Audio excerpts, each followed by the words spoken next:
Guys, sa mga plantita, ayan, meron sila 59 pesos yung smallest. Merong ganito, medium, and then may large. Ang cute. Ang cute nila. Nakakatuwa. Pag kailangan nyo po ng pang sa earphone, yan, meron din. Si Shin-chan. Ang cute. So, may mga food din. Tapos, banda doon naman, mga pens. Yan. Mga water, pwede din doon.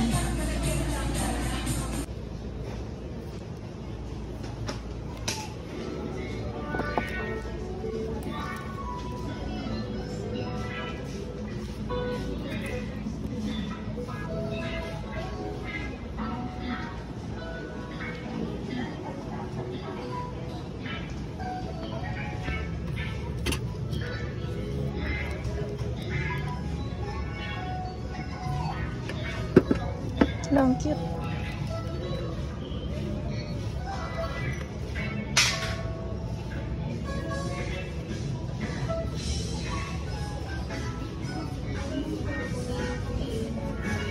Wow!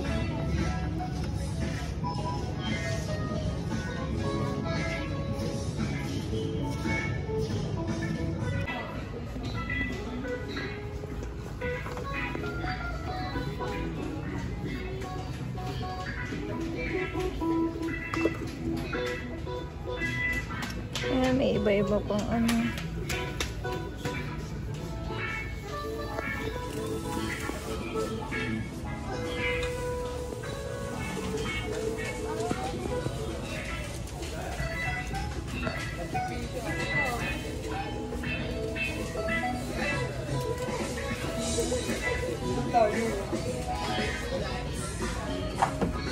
Ba, mayroon na rin silang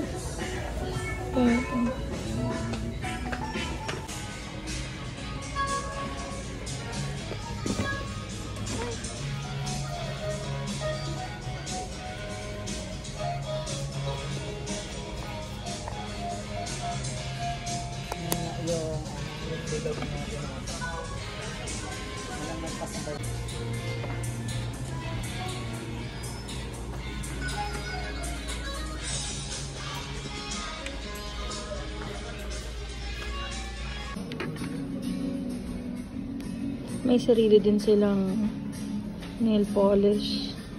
Well, marami namang iba't ibang klase ng color. Ayan. Tapos meron din mga lashes. Mga mahilig sa mga lashes.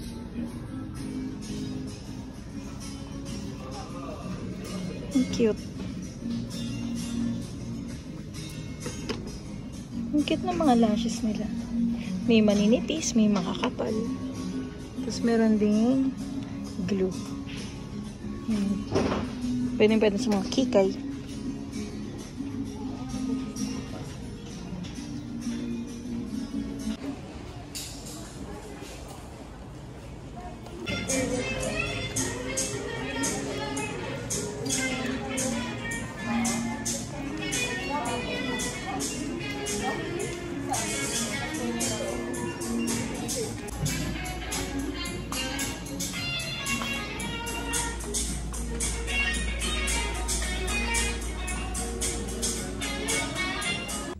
Magkakaroon ako ng small haul sa KKV. Nga pala, open na yung KKV store sa may SM Fairview. So, iisa-isayin natin. Ito yung resibo. So, isa-isayin na natin yung mga nabili namin. So, una na dyan, ang headband na worth 139. Cute siya. Kaya ako siya nabili. Tapos, ang ganda niya sa buhok. So, yeah. Ito. Dami kasi doon mabibili. Nakakatuwa talaga. So, next naman ay ito. Franzi Filled Rolled Series. Vanilla yung flavor niya. Di ko sure. Sino kaya to? Parang lahat ng mga ganito doon. Puro ito yung model. Siguro sikat yun doon sa China. Tapos, I think Chinese yung product na to eh. From China. I mean, kasi yung sulat. Pero nung nakausap namin si Kuya, sabi nga niya, yung mga products from KKV ay mostly galing sa China and Japan. Tapos, next, eto, meron din ganito dun sa isang, alam nyo na store sa ano. Pero, natuwa ako dito kasi, meron siyang isang variant na flashable. Pero ito yung napili ko kasi parang ang, niya, tawag dito, cute, ng color. So, yun. BB wipes na maliliit lang. So, pakita ko din sa inyo. Yung para sa mga may maliliit na bag. Yan. Kasi pag yung mga malalaki, ang bigat sa bag. So, ang isang peraso nito ay may 8 pieces ng wipes. So, ganyan na siya kalaki. Very portable talaga. So, next naman, ito. May nagbigay kasi ng ganito na nasa sachet lang. Tapos, gusto ko yung lasa niya. Napaka, close dun sa mangoes ng dried mango sa Philippines dito. So, yan. Try nyo na din to. 60%. Hindi ko sure kung anong 60% eh. Hindi ko na try i-translate. Feeling ko yung lasa ng mango. Kasi meron doon parang 40% lang. So, yung kinuha ko ito. Kasi nasubukan ko na eh. So, yan. Next. Ito. Kung meron tayong wipes, syempre meron tayong tissue. And napili ko rin itong cute na mga, I think, bears ba to? O puppy. Walang cute lang ng design niya. Yan. So, 8 pieces din siya. Yan, halos. Pero mas maliit ito, wipes. Kaysa dito sa ayan. Mas makapal to ng konti, yung wipes, compared dun sa tissue. So, titignan natin yung quality niya kung okay ba. Pag nabuksan ko na. Next naman is, ito, nakita talaga ako dito. Yung tape correction. Wala. Favorite ko kasi yung Yakult eh. Tapos, ang cool lang siguro kung maggaganto. So, yun. Maraming cute na mga tape correction dun eh. Correction tape pala. Doon. So, ito yung napili ko, yung Yakult. Tapos, meron pa tayo. Ito, bumili ako dahil lumang-luma na yung phone ko na Samsung. Ano pa siya? Yung micro data cable pa. Buti meron dun. Kasi ngayon, diba? Like, mga Type-C na. So, yun. Buti na lang meron din silang available doon.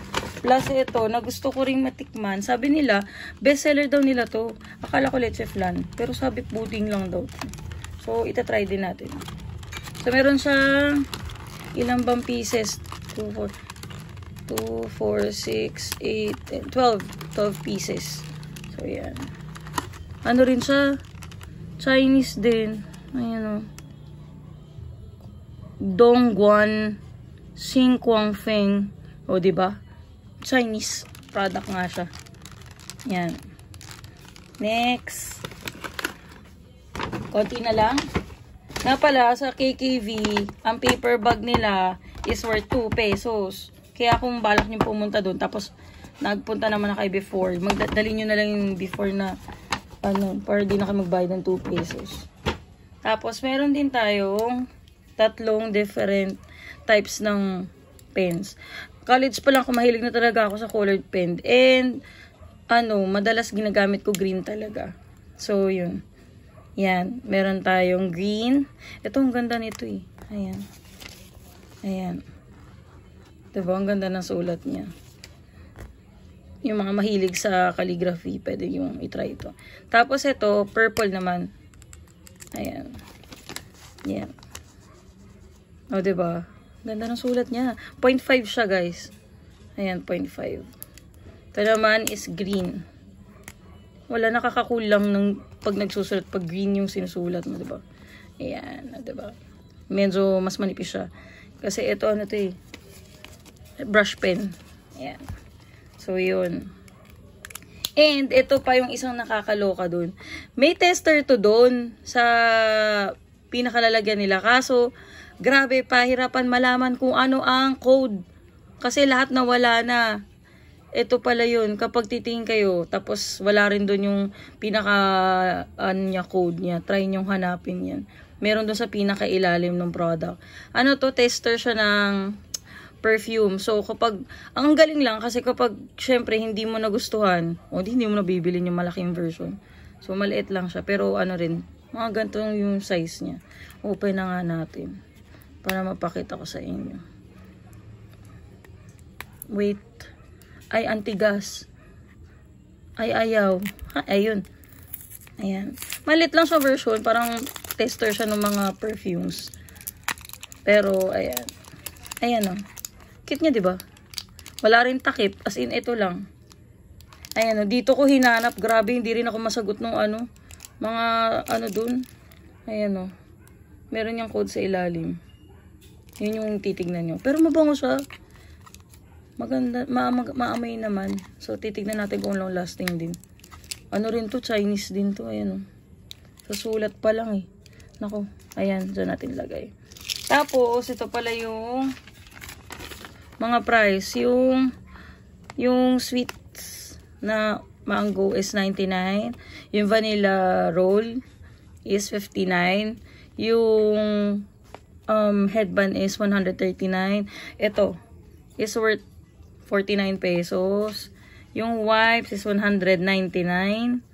Tapos yung cable is 199. Ito 119 pala. I'm sorry. Tapos 2 pesos nga yung bag. Itong jelly is 69 pesos.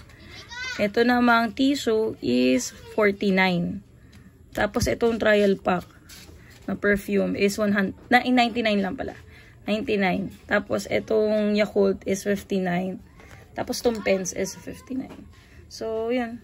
Yan lang, guys. Bye!